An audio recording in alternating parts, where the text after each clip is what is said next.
Hi, welcome to the Kind Self-Healing Project. I'm Amy Eden.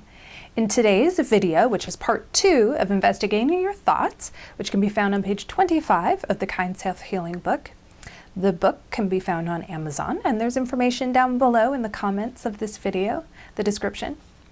So what we're going to be doing in part 2, now that you've become aware of and caught some of your thoughts, is we're going to ask some specific questions of those thoughts and begin to peel back the layers and see what's going on. Unearth some perfectionism and ask yourself whether there's truth to the thoughts that you might be thinking. And if there's not, can you let it go? And if there is truth, well, what does that mean? Is it all that bad?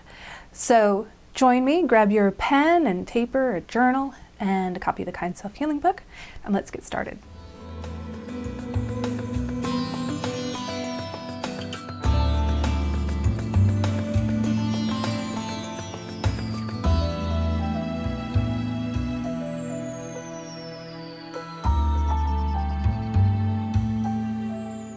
And what you want to do is first pick a thought that you're going to work with.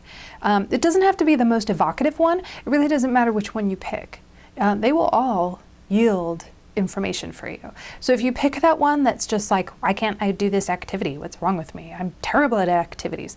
Whatever it was, just pick it. The one I worked with for this activity was the one about needing alone time and the worry that I need so much alone time that it ruins my love life and my social life. So then what you want to do, once you've identified the thought you want to work with, you're going to work with one of those thoughts for right now for this activity. And you want to ask some questions of it. Something that's really easy to do when you're doing this kind of free writing is to just say, well, what does that say about me? Well, and what does that say about me? So you might say, well, I need all this time to myself. Well, what does that say about me? Well, it says that I'm selfish and I'd rather be with myself than other people. Well, what does that say about me? Well, it says I'm going to be alone in the end because I can't get enough time for myself and I want to see people only after I've had time to myself. Well, then it's like, so what does that say about me? Well, it says that I'm selfish. And then it's like, well, what does that say about me? Selfish means bad. And then you can start asking, is that really true? You know, you can go, is it really true that I'm selfish because I want time to myself? No. Well, how much time do I get to myself? Well, maybe an hour every 3 days. And then I go, oh, so what does that say about me? Well, that says I'm busy and I'm doing a lot of things. What does that say about me? Well, that says I'm probably engaged in life, you know, and on and on and on. So you can just keep asking those questions. What does that say about me? And is that really true? And just keep writing and see what you come up with.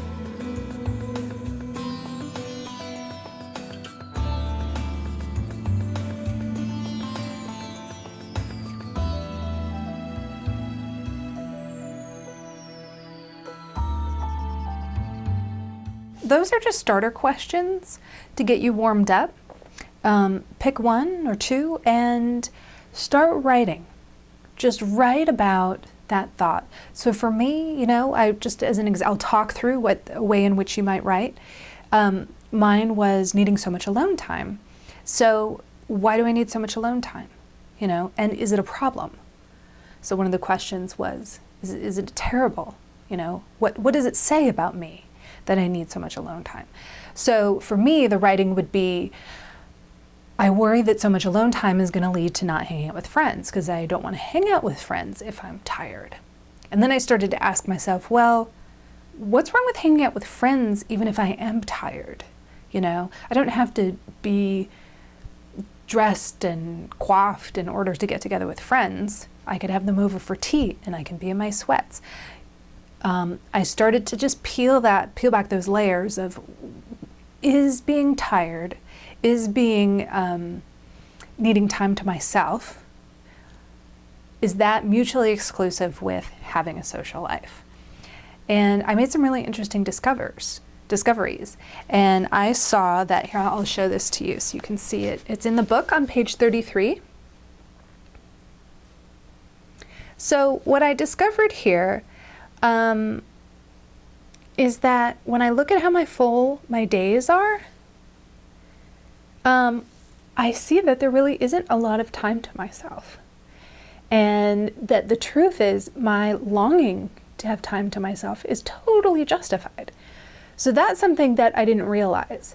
So on the one hand, I'm seeing how I'm expecting myself to be, have like good news and be in a good mind frame to get together with friends, which is perfectionist thinking and unnecessary, but also that my craving for time to myself is completely justified because I don't get much of it.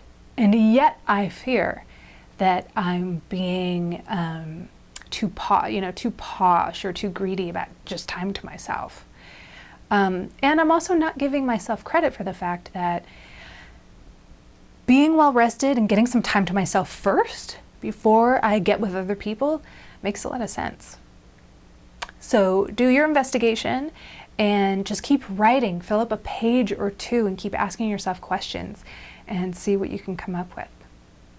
And next we're gonna dig even deeper into what you wrote in the third video.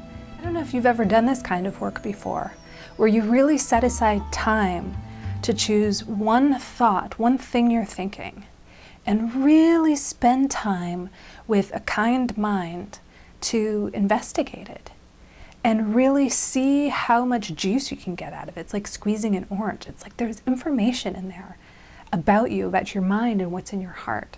So I hope that was enjoyable for you to do, and that you know that you can do that anytime you want about what you might be thinking. No activity in the Kind Self-Healing book is meant to be done only once.